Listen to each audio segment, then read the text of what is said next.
예레미야 25장 15절에서 29절. 이스라엘의 하나님 여호와께서 이같이 내게 이르시되 너는 내 손에서 이 진노의 술잔을 받아가지고 내가 너를 보내는 바 그 모든 나라로 하여금 마시게 하라. 오늘 15절에서 29절 말씀은 칼에 망하게 되는 모든 나라에 대해서 이야기를 하고 있습니다. 일일이 이 나라의 이름을 기록하게 되는데요. 이 망하게 되는 것은 예레미야에서 입에서 나오는 사람들이 모두 망하게 되는 겁니다. 여기서는 내가 주는 이 진노의 술잔을 받아 가지고 네가 각 나라에 다니면서 마시게 해라, 그렇게 말하고 있습니다. 그러니까 하나님이 직접 술잔을 주는 게 아니라 예레미야를 보고 네가 내 대신에 술잔을 나눠줘라, 그렇게 얘기합니다. 그래서 그 내용을 보면 모든 나라에게 주는 겁니다. 거의 지상에 있는 모든 나라에게 진노의 술잔을 주는데 결국은 모든 나라에게 망한다고 선포하라, 그런 얘기입니다. 근데 그 망하는 것을 술잔이라고 표현을 합니다. 왜냐하면 평화로울 때는 사람들이 걸음걸이도 똑바로 걷고 말해도 천천히 하고 행동도 순서에 입각해서 움직일 때는 내가 어떻게 해야 되겠습니다. 그리고 미리 말하고 움직이고 굉장히. 그런데 일단 전쟁이 나면 이 사람이 어떤 행동을 할지 전혀 알 수 없습니다. 급박하게 움직이고 불안에 떨고 이렇게 정상적인 삶을 살지 않기 때문에 마치 술을 마시고 비틀거리는 것처럼 미친 것처럼 행동을 하게 되는데 그게 내가 그들에게 칼을 보냈기 때문이라고 16절에 얘기합니다. 오늘 이 술잔에 대해서는 예수님께서도 내가 마시려는 잔을 너희가 마실 수 있느냐, 그렇게 제자들에게 얘기한 적이 있습니다. 그만큼 이 잔이라고 하는 것은 진노의 잔을 말하는 거고 예수님은 그 잔이 십자가를 지는 것을 예수님이 마실 잔이다라고 표현을 했던 것입니다. 사실 요한계시록에도 보면 그 포도주 잔을 받음에, 이렇게 맹렬한 진노의 포도주의 잔을 받음에, 그 바벨론이 이 포도주 잔을 받는 이야기를 나오는데 오늘 그 얘기하고 관계가 있는 거죠. 바벨론이 진노의 포도주 잔을 맞는데 오늘 이야기 속에도 바벨론 얘기가 있습니다. 근데 우리는 지금 모르고 넘어갔는데 26절에 보면 세사광은 그 후에 마시리라, 이렇게 되어 있습니다. 이 세삭이 그 바벨론을 부를 때 암으로 부르던 말 이름이 세삭입니다. 그러니까 우리가 로마를 부를 때 다른 이름을 부른 것처럼 이렇게 직접적으로 쓰게 되면 이게 글이 남지 못하고 글 쓴 사람이 붙잡혀갈 수도 있기 때문에 항상 이 예언은 이렇게 암호를 써서 이렇게 표현하기도 하는데, 이 세삭 결국은 다 망하는 것이 이 바벨론에 의해서 다 망하게 되고, 그 다 망하고 난 뒤에 결국은 그 바벨론도 망한다는 겁니다. 이 고양이가 쥐를 다 잡으면 자기 스스로도 죽게 되죠. 먹을 게 없으니까. 마찬가지로 다른 사람이 다 죽고 난 다음에 마지막에 자기가 이제 죽게 되는 현상을 이렇게 보여주면서 이야기하고 있습니다.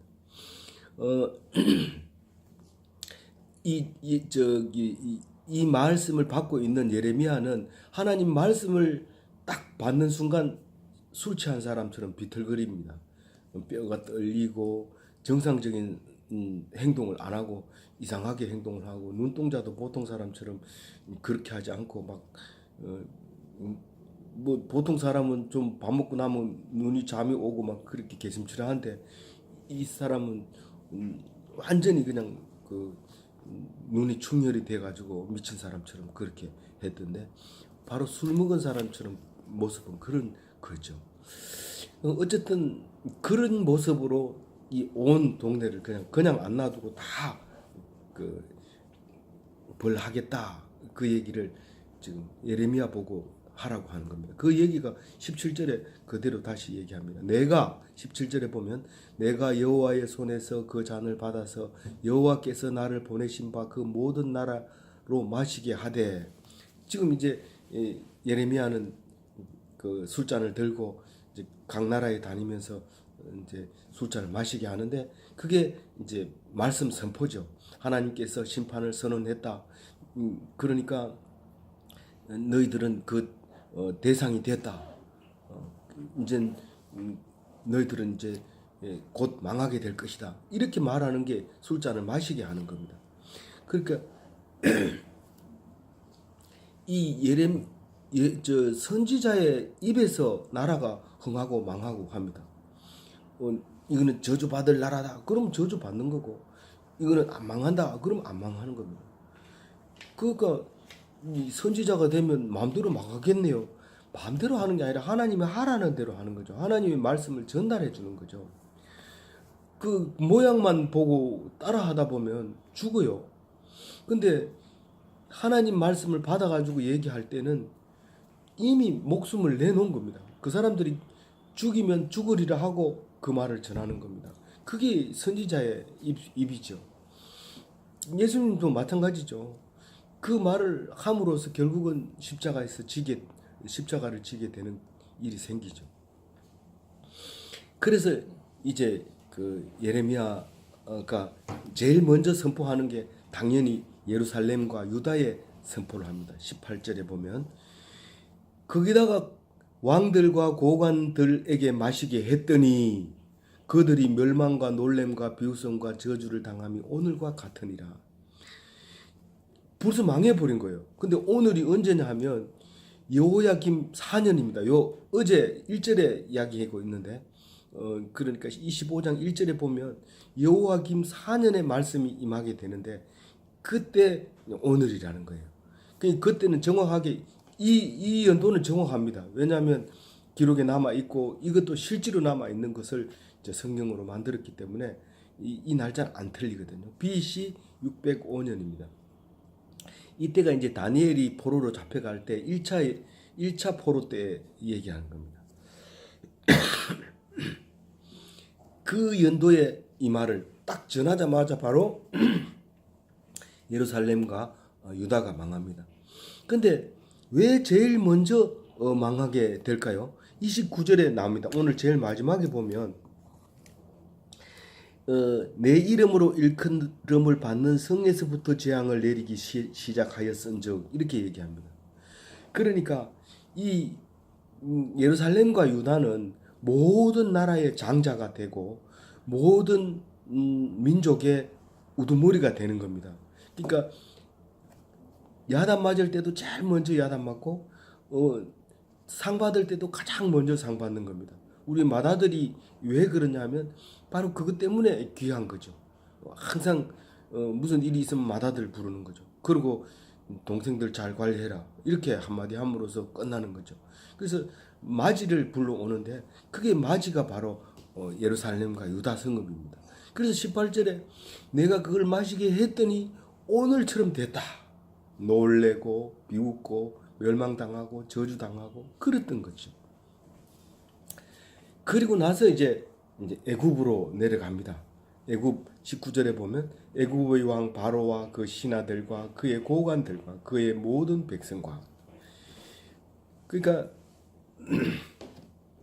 사실 지형적으로 보면 메소포타미아와 이집트의 중간에 있지만은 예루살렘이 엄밀히 따지면 이게 이집트 땅이나 마찬가지입니다.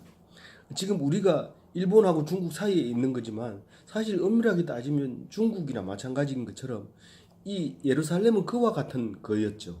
그러니까 바로 애굽으로 넘어갑니다. 넘어가서 이제 이 진노의 잔을 마시게 할 겁니다. 그렇게 한다고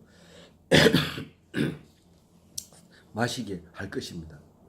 그러면 이제 그리고 20절에 가면 우스 땅의 모든 왕과 블레셋 사람 모든 왕 아스글론과 가사와 에글론과 아스돗과 나머지 사람들 이랬는데 그 우스 땅은 에돔 부근에 있는 땅이 우스 땅이인데 아랍에 소속돼 있는 거죠. 근데 그 에돔에 가까운 거고 블레셋은 그 말은 그렇게 해가지고 좀 헷갈리게 만들어놨지만 사실 블레셋 안에 아스글론이 있고 가사가 있고 에글론이 있고 아스돗이 있고 그렇습니다. 이 4대 도시가 그 블레셋 소속으로 되어 있습니다. 거기에 가가지고 이제 말할 겁니다. 그리고 거기에 소속 안 돼 있는 사람들까지도 다 얘기를 하게 될 거고. 그 에돔, 모압, 암몬 잘 아는 것처럼 요단 동편 에돔, 모압, 암몬이 있습니다. 지금 암몬은 암만이라고 한 이름으로 그냥 남아 있고요. 요단강 동편은 모압이고 에돔은 조금 내려가서 지금은 그 페트라라고 하는 그 성지가 있는데 거기가 에돔이 되는 거죠. 그 다음 22절에 보면 북쪽 해변 두로와 시돈이 있고 지중해 건너편 연안국이 있는데 그 바다 건너쪽 섬들의 왕과 이런 여기는 키프로스 섬이라든가 그 거기에 지중해 섬들과 그 중국 페니키아 사람들이 살던 지역을 이제 연안국들을 얘기하고 있고요. 23절에 보면 드단, 데마, 부스 이렇게 돼 있는데 드단은 여기도 아랍인데 에돔 가까운 아브라함의 후처 그두라의 후손으로 이렇게 이름이 있는데 너무 오래돼가지고 이름이 거의 남아있지 않는. 그다음 데마는 그 여기도 아마 그쪽 부근에 막 가까운 다메섹과 메카 사이쯤에 있고요. 부스도 뭐 그쯤 있다고 그러는데 정확하게는 알 수 없습니다. 방향은 그렇습니다. 그래서 25절에 보면 더 어려운 이름이 있는데 시므리는 사람 이름인데 여기는 지명으로 정확하게 나오는데 그 많은 사전에도 시므리에 대해서는 안 나와 있습니다. 그런데 어떤 그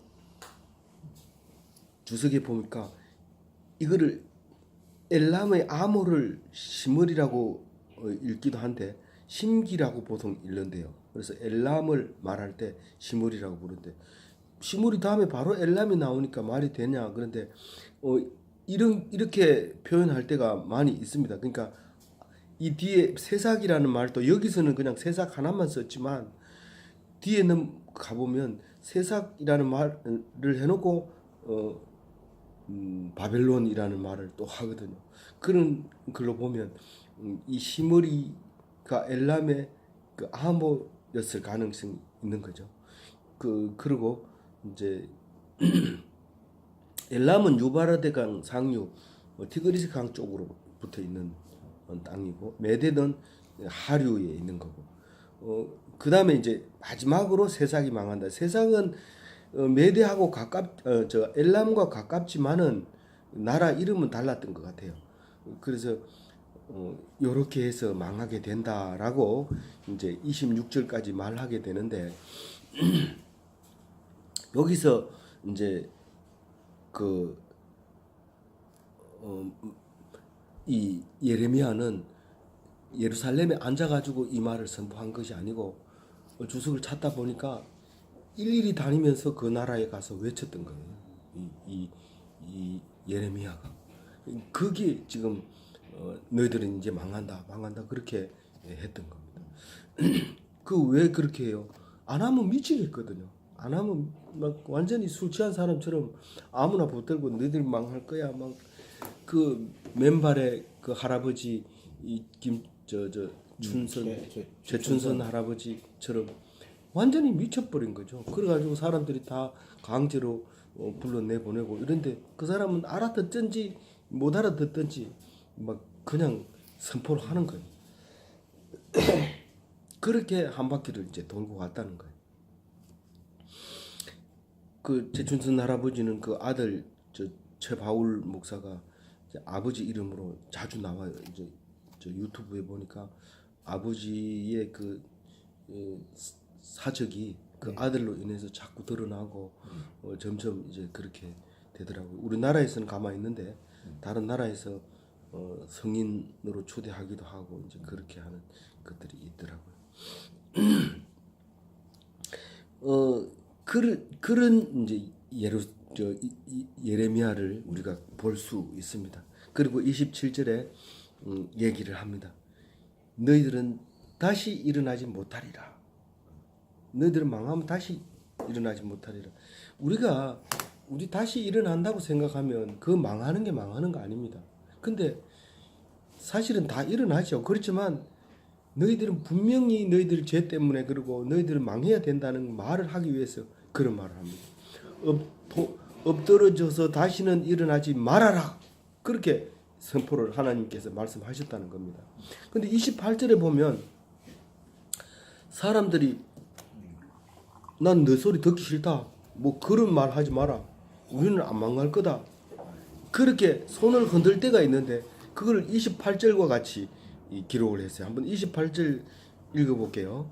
그들이 만일 내 손에서 잔을 받아 마시기를 거절하거든 너는 그들에게서 이르기를 만군의 여호와께서 말씀하시기를 너희가 반드시 마셔야 하리라. 안 마시면 안 된다. 이건 너희들이 벌 받아야 되는 짓을 했기 때문에 마셔야 되고 그래서 마셔야 된다는 거예요. 그래서 우리가 하나님께서 주시는 잔을 받아 마시는 것은 고난을 당하는 겁니다.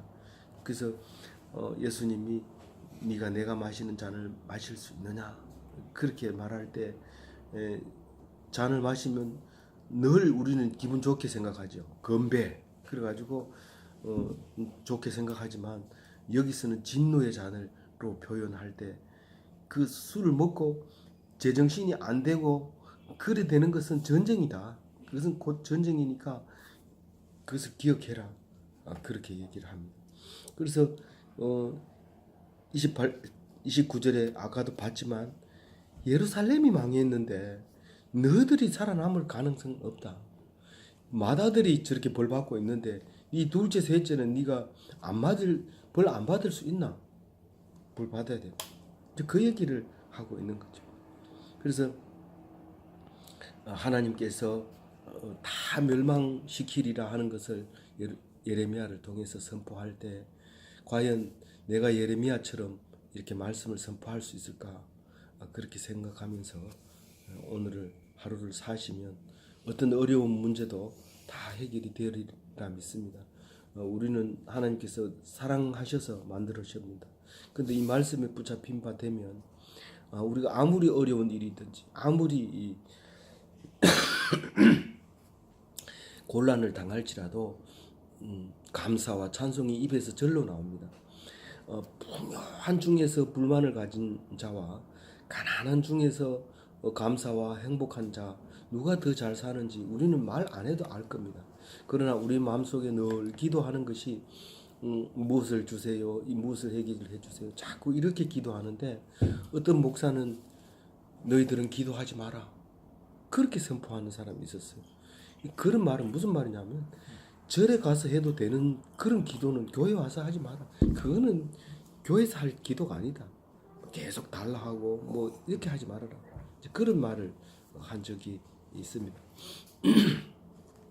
아무쪼록 우리는 예레미야를 닮아서 하나님께서 하라고 하는 명령을 이 말씀을 전하는 선지자가 되어져야 될 것입니다. 선지자가 받는 복을 다 받는 기독교인이 되시기를 바랍니다.